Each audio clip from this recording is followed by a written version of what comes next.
Hello everyone. We are celebrating today the World Hypertension Day on 17th of May.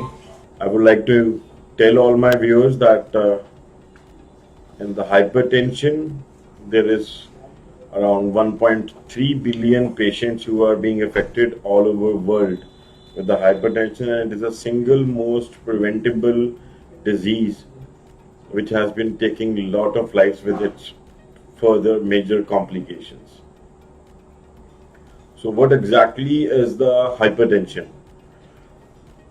जो हमारी blood vessels होती हैं, may be heart की, may be lungs की, और हमारी पूरी बाकी बॉडी की, they are made up of a material by a god which is known as blood vessel layers, which consist of mainly of 3 layers. उनके अंदर with time, with our dietary habits, with our lifestyle, उनके अंदर calcification और hardening हो जाती है, which leads to the high blood pressure or hypertension.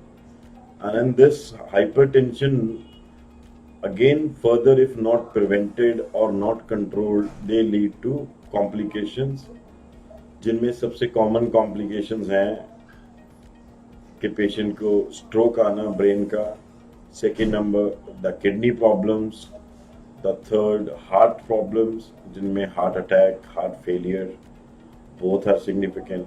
And then there are vision problems in which a patient can have even sudden vision loss because of the high blood pressures. So these are the some major features of the dangerous or harmful effects of the uncontrolled hypertension. So what does the high blood pressure is going to do to your heart? So, whatever the vessels, maybe all over the body, or the heart vessels, which are known as coronary vessels, they also get thickened and they start having or developing atherosclerosis, and with the help of high cholesterols, they all lead to the blockage of the arteries, which can cause a major heart attack. Along with that, there can be a extra pumping of the heart required to supply the blood to the whole of body. पूरी body को blood देने के लिए अगर hypertension है patient को और वो कंट्रोल्ड नहीं है, so then the heart has to function more and more in order to give blood to the whole of the body. उसके अंदर चांसेस है कि लंग्स के अंदर पानी इकट्ठा हो, उसमें चांसेस है कि पेशेंट को हार्ट फेलियर के लिए हॉस्पिटलाइजेशन की जरूरत पड़े. So what is the relationship between heart and blood pressure? Heart and blood pressure. Heart is a pumping organ of the body, which is going to pump the oxygenated, जो oxygen के साथ laden blood है, that is supplied to the whole of body by the heart. और जो ये पूरी body में blood लेके जाती हैं, starting from the major vessel known as an aorta, and subsequently going into all over the body. जो वेसल्स हमारी आर्टरीज लेकर जाती हैं, देयर मस्कुलेचर, उनकी जो दीवारें हैं उन नसों की, उनके ऊपर डिपेंड करता है कि कितना जोर हार्ट को ज़्यादा लगाना पड़ेगा. जितना ज़्यादा उनके अंदर हार्ट थिकनिंग और कोलेस्ट्रॉल जमा होगा शरीर की नसों में, उतना ज़्यादा काम करना पड़ेगा हार्ट को ब्लड को पंप करने के लिए. और अगर वो ज़्यादा काम करेगा तो उसकी खुद की मसल्स, जो हार्ट के इंटरनल मसल्स हैं, वो भी काफ़ी मोटी हो जाती हैं, जिनको हम लेफ्ट वेंट्रिकुलर हाइपरट्रॉफी बोलते हैं, जिसके चलते पेशेंट्स को लॉन्ग टर्म में हार्ट फेलियर, जो कि लंग्स के अंदर पानी इकट्ठा होने का संदेश होता है, उसके चांसेस बढ़ जाते हैं. Now who are the patients who are at high risk for the hypertensive heart disease? कौन से ऐसे पेशेंट्स हैं जो हाइपरटेंशन के लिए, बहुत सारे पेशेंट्स हमसे पूछते हैं कि हाँ, मैं हाइपरटेंशन हो सकता है कि नहीं. मोस्ट इम्पॉर्टेंट थिंग इज कि आप अपना प्रिवेंटिव चेकअप, आप अपना ब्लड प्रेशर चेक करवाते हो कि नहीं. मोस्ट कॉमन साइंस और symptoms which are seen all over, जिनको हम इग्नोर करते रहते हैं. I would like to share few of the symptoms. unexplained headache. A patient says that कि मेरे को सारा दिन सिर दर्द रहता है. that is one of the, at least you should go and check your blood pressure and get your consultation done with the cardiologist or a doctor. Second number, अगर पेशेंट कहता है कि मेरे को कुछ भी काम करने से या बहुत हल्का काम करने से भी थकावट हो रही है, तो that can also be a sign कि हाँ आपको अपना ब्लड प्रेशर चेक करना चाहिए and you should consult your doctor. Then there is some patient says that कि हमारा नोज में से ब्लीडिंग हुआ, गेटिंग अ नेजल ब्लीड, नाक में से खून निकलना के बहुत सारे और भी कारण हो सकते हैं, लेकिन उनमें से एक मेजर कारण ब्लड प्रेशर का बढ़ना भी है और ये एक तरह का इमरजेंसी भी हो सकता है जिसके लिए पेशेंट को एडमिट करवाने का भी जरूरत पड़ सकता है. So this should not be ignored. Immediately अपने प्राइमरी फिजिशियन या कार्डियोलॉजिस्ट को देखना चाहिए. Then there is a blurring of vision. बहुत सारे पेशेंट कहते हैं कि हमें आंखों के आगे थोड़ा सा ऐसे लगता है कि अब उतनी क्लैरिटी से नहीं है, शायद वी नीड स्पेक्स और समथिंग. बट येस, आप अपनी आईज का एग्जामिनेशन करवाएं, लेकिन उसके साथ साथ you also need to check कि कहीं हमारा ब्लड प्रेशर तो हायर साइड पे नहीं है. Now the next question which comes is कि हमें ब्लड प्रेशर कब चेक करना चाहिए. Ideally after the age of 25 और 30 ईयर्स ऑफ एज, साल में एक बार हमें अपना एक प्रिवेंटिव हेल्थ चेकअप करवाते हैं. उस टाइम पे we should consult the physician and get our basic blood pressure measurements done along with the other necessary treatments. So in that, सबसे इम्पोर्टेंट है कि हम ब्लड प्रेशर कैसे नापते हैं. ये बहुत बहुत महत्वपूर्ण है कि अगर आपको ब्लड प्रेशर आपने ओवर एस्टिमेट या अंडर एस्टिमेट किया, that is not going to make you help in diagnosis. उसमें बहुत सारी सिंपल चीज़ें हैं कि आपको ब्लड प्रेशर कब नापना चाहिए.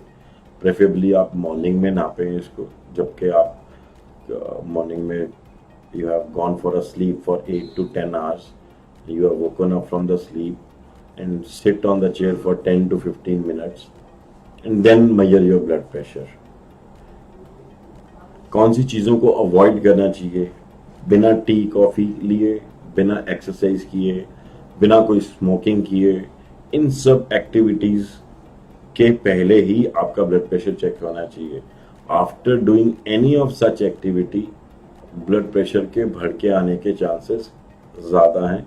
सो we will be overestimating our blood pressure.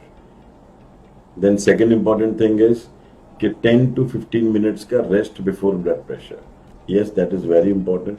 और उन 10-15 मिनट के रेस्ट पे, जब आप चेयर पे बैठ के रेस्ट कर रहे हैं, ऐसा नहीं होना चाहिए कि आप कोई एक्टिविटी कर रहे हैं या आप कुछ सुन रहे हैं और you are using your earphones and listening to something. Any type of activity just like listening or talking to someone is also going to increase the blood pressure when you are going to measure the same. Third, कि आपको कैसे बैठना है. आपको chair table पे बैठना है. आपका हार्ट का लेवल आपके टेबल के बराबर होना चाहिए. आपकी जो आर्म है वो नेकेड होनी चाहिए, उसके ऊपर कोई कपड़ा नहीं होना चाहिए, जैसे कि आपकी शर्ट, जैकेट, पुल ओवर, ये सब नहीं होना चाहिए. इसको रिमूव करके तभी ब्लड प्रेशर नापिए. That will be accurate blood pressure which you will be measuring. Third point which I want to bring in the notice is that never sit with the crossed legs when you are getting your blood pressure check.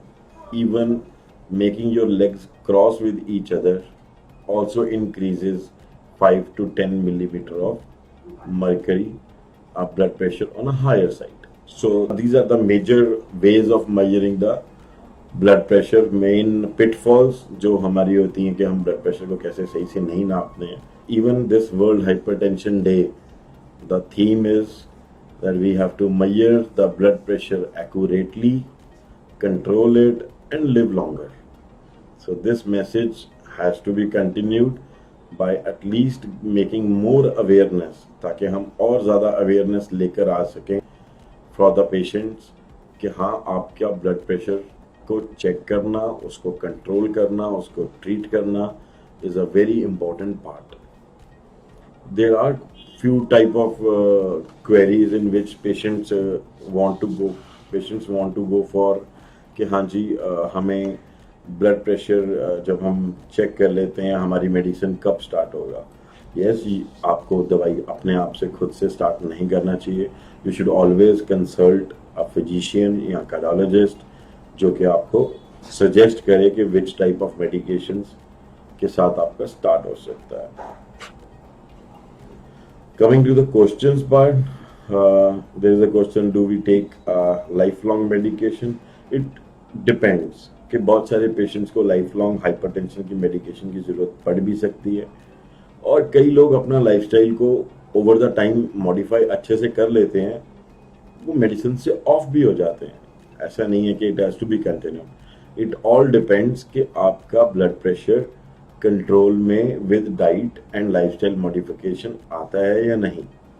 If it is in very high range, अगर वो 140 या 150 के ऊपर persistently रह रहा है तो हमें मेडिसिन देके कंट्रोल एक बार करना पड़ता है, and subsequently we have to follow it up. उसको हर एक महीने से लेके 3 महीने के फॉलो अप में we decide that do we need to increase the medicine या decrease the medicine. There is a question regarding the diet.